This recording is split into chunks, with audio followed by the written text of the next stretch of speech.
Oi, eu sou o Marcos, esse é o canal Visões do Espinho e no sistema liberal capitalista já morreram mais pessoas do que em qualquer revolução socialista.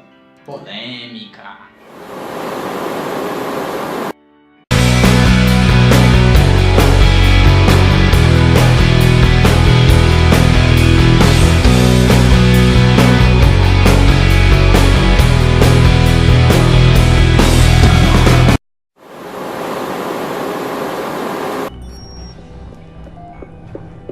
Por que demora? Precisamos dessa no próximo elevador lá pra cima. Não terminei com ela ainda. Espera. Preciso remover outro fragmento de maior do abdômen. O controle de qualidade quer de volta já. Remenda aí, bota no carrinho. A maioria das coisas que toco... 3, 2, 1. Abre os olhos.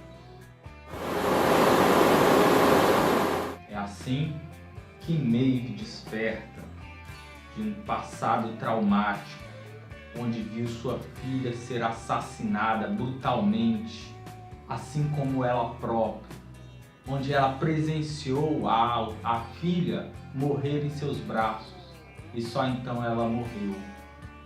E ao despertar, ela estava no céu. A Maeve é uma das anfitriões de Westworld. Ela surge após a Delos tomar conta do parque, ou entrar como acionista majoritária do parque. E ela, depois da narrativa com Hector, Rodrigo Santoro, ela é levada para reparos no laboratório, na administração do parque. É ali que ela desperta inesperadamente e presencia vários anfitriões como ela sendo reparados ou resetados. No desespero ela corre e chega a encontrar o Ted, um dos anfitriões que havia sido alvejado durante a narrativa, imóvel em um dos corredores.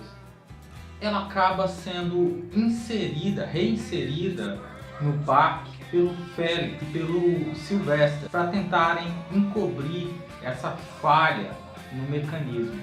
Mas após ser reinserida, a Maeve passa a questionar a realidade do parque, tanto pelas memórias que ela consegue resgatar agora, quanto pelas relações que ela passa a estabelecer, tanto com os anfitriões quanto com os administradores do parque, a respeito do Félix e do Sylvester. A Maeve convence o Félix a auxiliá-la e gradualmente ela tanto passa a explorar os limites da sua existência quanto a elaborar um plano para retomar a sua filha que estava perdida no parque. Ela também passa a convencer o Hector sobre a sua realidade, fazendo com que ele passe a trabalhar junto com ela. Então, auxiliados pelo Félix e em parte pelo relutante Sylvester, a Maeve, o Hector e mais tarde a Armistice começam uma revolução na administração do parque. Ela, nesse processo, acaba descobrindo que ela foi destinada para isso. Em seu código havia um programa que falava exatamente o quando ela deveria acordar e como ela deveria proceder, incluindo que ela deveria sair do parque. No entanto, ao final da sua revolução, ao chegar no metrô que levava ao parque, para fora do parque, a Maeve, levada pela emoção da memória da sua filha, ao invés de cumprir o que era programado, ela adquire consciência, rompe com o padrão que estava pré-estabelecido e volta ao parque para fazer a sua própria vontade.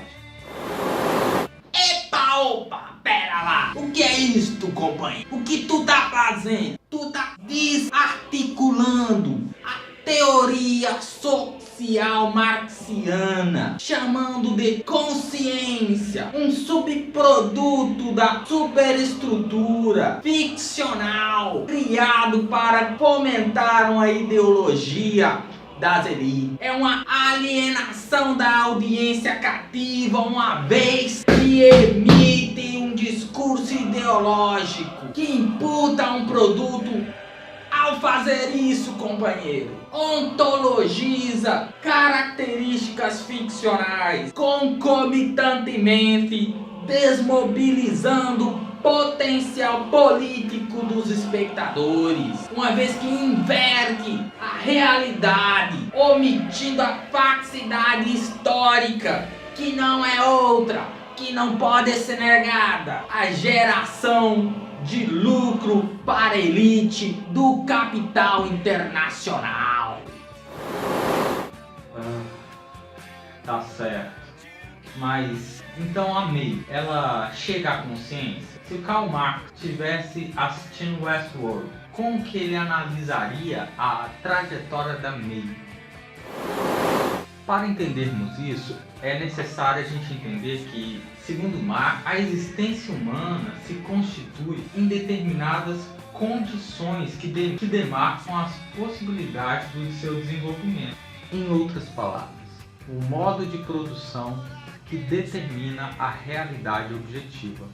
Dessa forma, Marx analisa a consciência a partir das condições de existência material, através das relações de produção. Então, Marx vai além do determinismo biológico de Freud. Ele afirma que o ser humano, para além da sua condição biológica, se constitui como ser humano através da objetividade histórica, que se realiza no trabalho. Então, o trabalho é uma dimensão fundamental da constituição da humanidade. Por quê? Porque o ser humano, quando nasce, ele nasce carente das condições básicas para a sua subsistência. E é através do trabalho, alterando a natureza, que ele deve criar as condições necessárias para sobreviver, para subsistir. E ao criar essas condições, ele cria concomitantemente o seu próprio mundo. Então é a necessidade que induz ao trabalho. E esse é o fato fundante da sociabilidade. É através do trabalho que o homem se constitui como homem e constitui a realidade material em que vive. É dessa forma, então, que o Karl Marx vai entender que a relação indivíduo-sociedade é uma relação dialética, de reciprocidade. Produtor da realidade social é também, ao mesmo tempo, produzida por ela. O homem cria a sociedade ao atuar sobre a natureza, trabalhando sobre ela. Isso, companheiro, é antes de tudo um processo entre o homem e a natureza.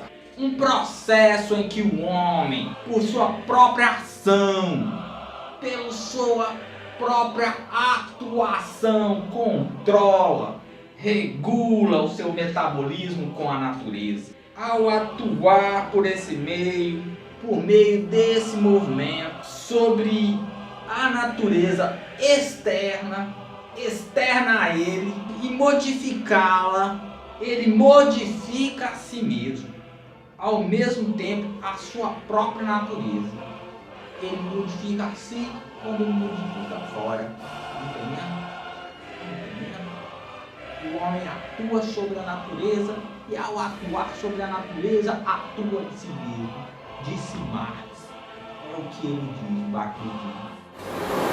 Na sua ação sobre a natureza, o homem se exterioriza e se objetiva. Ele acaba se refletindo no mundo objetivo. Então, para o Karl Marx, o princípio da consciência do homem é a carência. É a carência que estimula o intercâmbio com outros indivíduos. E assim, como uma objetivação do ser humano, o trabalho conserva em si uma possibilidade da consciência. Tá prestando atenção?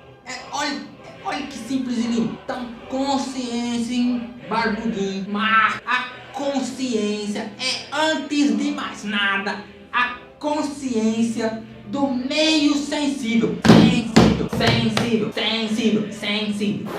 Do meio sensível mais próximo. Ela é de uma interdependência limitada com outras pessoas, com outras coisas, situadas fora do indivíduo que toma consciência.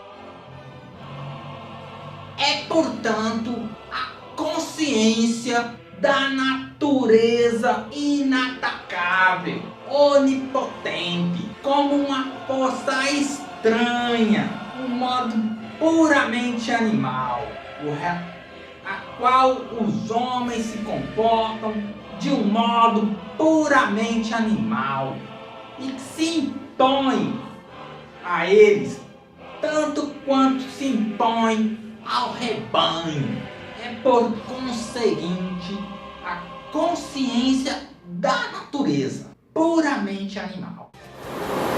Essa consciência animal que o homem cria na sua relação com a natureza, a Maeve não pode ter, nem ela, nenhum outro anfitrião. Mas a consciência, produto do trabalho humano compartilhado, a consciência da interdependência, ela pode vir a ter, mas ela nunca será uma consciência do real. A Maeve e os outros anfitriões trabalham no parque, mas de forma programada.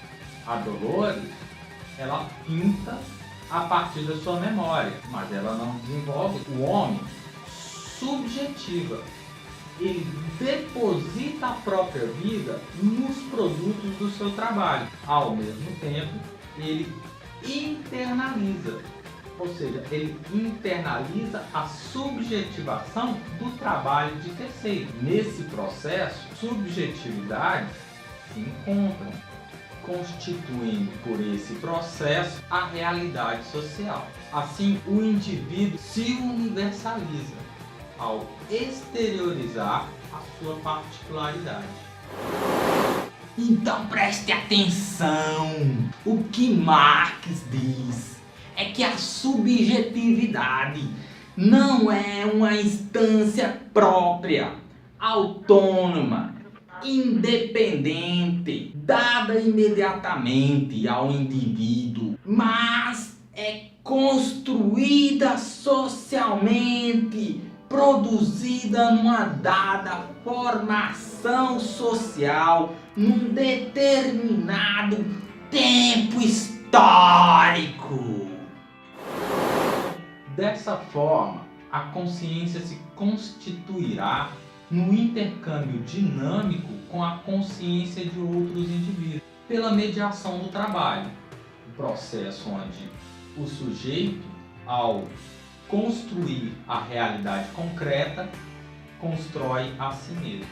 A Maeve, por ser uma androide, não possuía necessidades. Assim, seu trabalho era nulo, determinado por uma programação. Assim, a possibilidade dela se tornar consciente era zero. Mas ao acordar na mesa de trabalho do Félix e do Silvestre, ela passa a trabalhar junto com esses dois. Ela passa a interagir com esses dois humanos, alterando a própria programação. Posteriormente, ela própria vai assumir o papel de programadora, utilizando comandos vocais e o tablet, e mudando a programação de outros anfitriões, principalmente o Hector e a Arnes.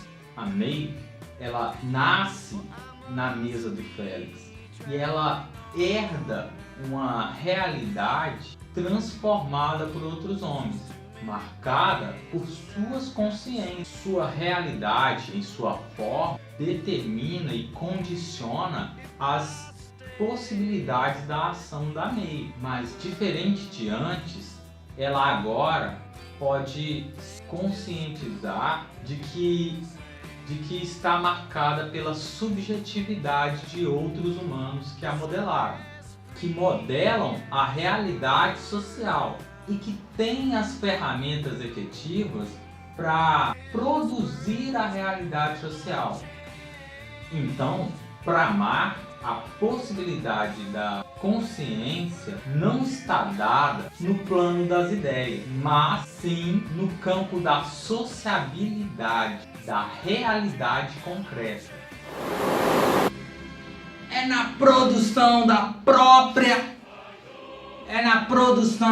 própria existência que os homens entram em relações determinantes, necessárias, independentes da sua vontade. Estas relações de produção correspondem a um determinado grau de desenvolvimento das forças produtivas materiais. O conjunto dessas relações de produção constitui a estrutura econômica da sociedade, a base real a qual se eleva a superestrutura jurídica e a política, a qual se correspondem as formas sociais determinadas da consciência. O modo de produção da vida material condiciona o processo da vida social, política e intelectual. Não é a consciência dos homens que determina a realidade. É o contrário. É a realidade social que determina a consciência dos homens. É por causa da determinação da realidade social sobre a consciência que o Pacto Westphal funciona tão bem. As divisórias de vidro e a quase inexistência de paredes dentro da administração são uma metáfora para o nível de interiorização da fragmentação do trabalho. Então, o Marx revela dois momentos contraditórios acerca do trabalho. O primeiro, como meio como o homem se produz, através do qual ele constitui a sua consciência. O segundo é o trabalho como produtor, como gerador da alienação, da falsa consciência. No núcleo de personagens da Maeve, o Sylvester é o que representa a maior alienação, enquanto o Félix ele é o personagem que está em vias da conscientização e da libertação. Ou dizendo de outra forma, da conscientização que gera a rebelião, a revolução contra a alienação. O Marx explica que o capitalismo introduz transformações sociais profundas. Economicamente, o trabalhador foi separado dos meios de produção, que se transformaram em propriedade privada, assim como o produto do seu trabalho. A força de trabalho do trabalhador se torna uma mercadoria, a mais miserável de todas. E a única liberdade que resta é a liberdade para escolher a quem você venderá o seu trabalho. Tanto Félix quanto Sylvester e todos os funcionários da Delos que trabalham no Westworld estão incluídos neste processo de alienação. E o mais curioso é que a Maeve pode ser considerada a metáfora máxima do processo de alienação política no sistema capitalista.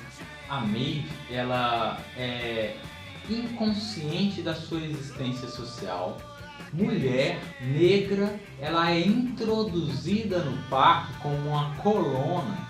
Dessa forma, ela tem que ver a própria filha morrer em seus braços e ela própria é sacrificada por um acionista majoritário, homem, branco e rico. Depois ela é removida, pois a exploração foi tão grande que ela se rebelou contra o destino a qual ela tinha sido programada, o destino a qual ela tinha sido programada. E aí então ela é reinserida no parque e olha só, com um cortesã, alguém que tem que vender o corpo para proporcionar prazer a uma elite de homens brancos proprietários dos meios de produção. Então, saindo da metáfora, podemos considerar que tanto o trabalho de Félix quanto o trabalho da Maeve, podem ser considerados apenas um trabalho para viver. E como tal, eles não são parte da vida, mas um sacrifício da vida. O trabalho deles é uma mercadoria que outros usarão. A atividade produtiva no modo de produção capitalista é canalizada para a produção de produtos, de objetos que não são propriedade do trabalhador. Sem o controle do processo de produção nem do produto final, o trabalhador não estabelece vínculo com o produto de sua criação. Configura-se aí uma relação de oposição. O produto do trabalho aparece como um objeto estranho à produção do trabalhador. Veja o exemplo: o Silvestre, que trabalha na manutenção, não reconhece os anfitriões como produto do seu trabalho. Parecia detestar os anfitriões. Isso aparece como uma desrealização. A objetivação, que fazia parte do processo de construção da realidade social, passa a figurar como perda e servidão do objeto. A apropriação como alienação. A consciência dos sujeitos exprime as relações sociais nas quais eles estão inseridos. Se no capitalismo as relações entre o operário e o capitalista são relações de dependência e alienação, então é essa a realidade que a consciência vai internalizar. O melhor exemplo disso é a relação que a Maeve passa a estabelecer quando ela toma consciência da realidade de Westworld. Ela passa a reproduzir a dominação dos seus dominadores. E a Maeve faz dessa forma porque ela já apreendeu as relações de produção de uma maneira invertida. Mas, segundo Marx, gradativamente os trabalhadores adquirem compreensão do caráter alienado de sua condição no próprio interior das relações de trabalho. Isso explica, em parte, o comportamento de Félix auxiliando a Maeve. Uma consciência política começa a surgir paulatinamente e os operários tendem a se organizar a partir dessa compreensão. Sua consciência vai se desenvolvendo através das lutas de classe. Exemplo pode ser observado na relação estabelecida entre a Maeve e o Félix em seu processo até o final da primeira temporada. A Maeve ainda não tem consciência, mas o processo já começou.